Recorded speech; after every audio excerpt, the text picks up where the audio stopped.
Look at this chart mapping the purchasing power of a single dollar over the last century.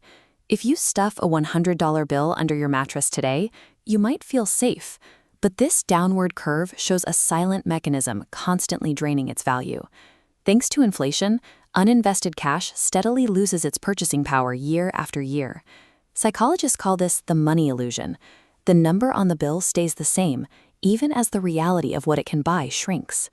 The only mandatory defense against the silent drain is investing.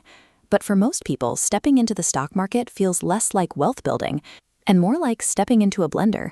It is loud, it is chaotic, and the wild price swings are legitimately terrifying. Many people approach the market through a speculative lens, prioritizing the adrenaline of price movements over the discipline of analyzing risk and return. A speculator gambles on red and green ticker movements. An investor evaluates the quality of the asset itself. In 1949, a Columbia University professor named Benjamin Graham crystallized this difference.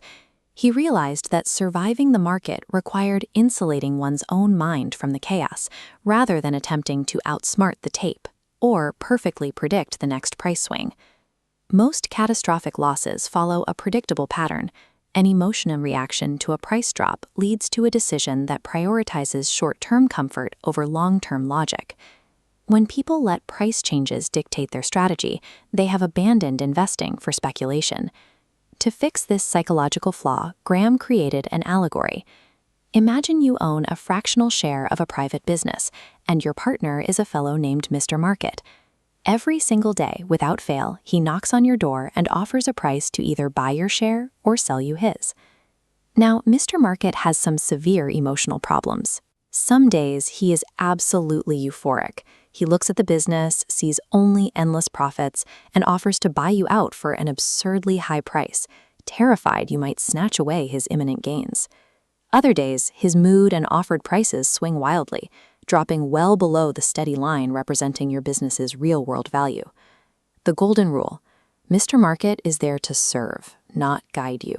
His pocketbook is useful, not his wisdom. A true investor looks at these daily quotes and simply shrugs. You are under no obligation to trade. By refusing to let a partner's emotional panic dictate your reality, you can take advantage of the absurd prices instead of falling victim to them. If we ignore Mr. Market's daily mood swings, we run into a very real problem. How do we actually figure out what a business is worth?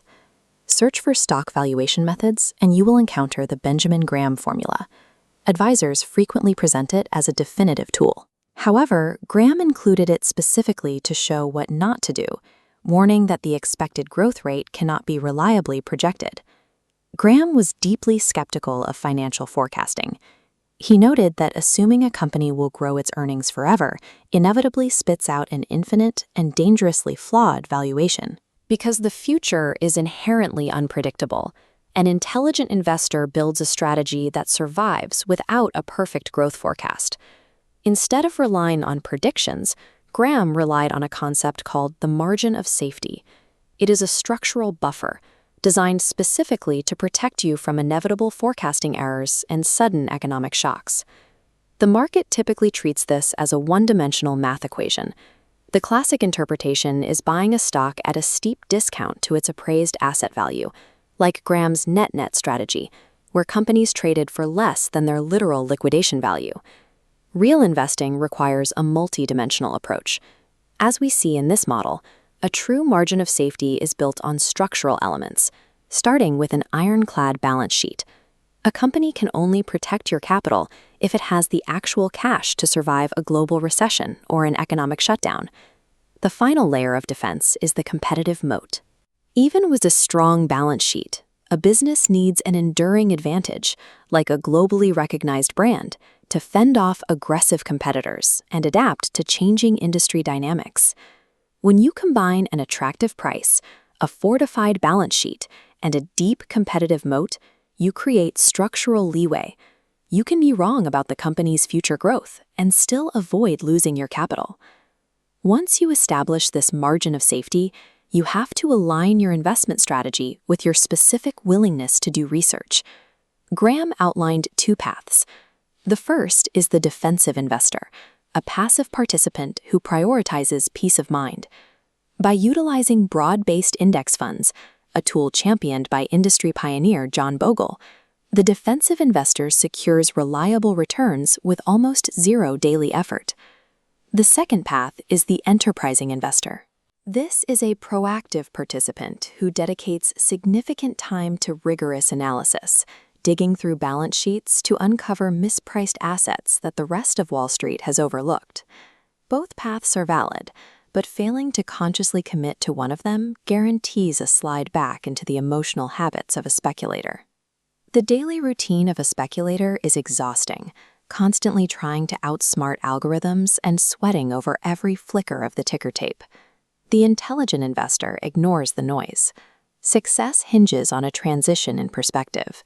An investor views their portfolio not as a collection of abstract symbols on a screen, but as fractional ownership in real, breathing businesses, a mindset famously perfected by Graham's most successful student, Warren Buffett.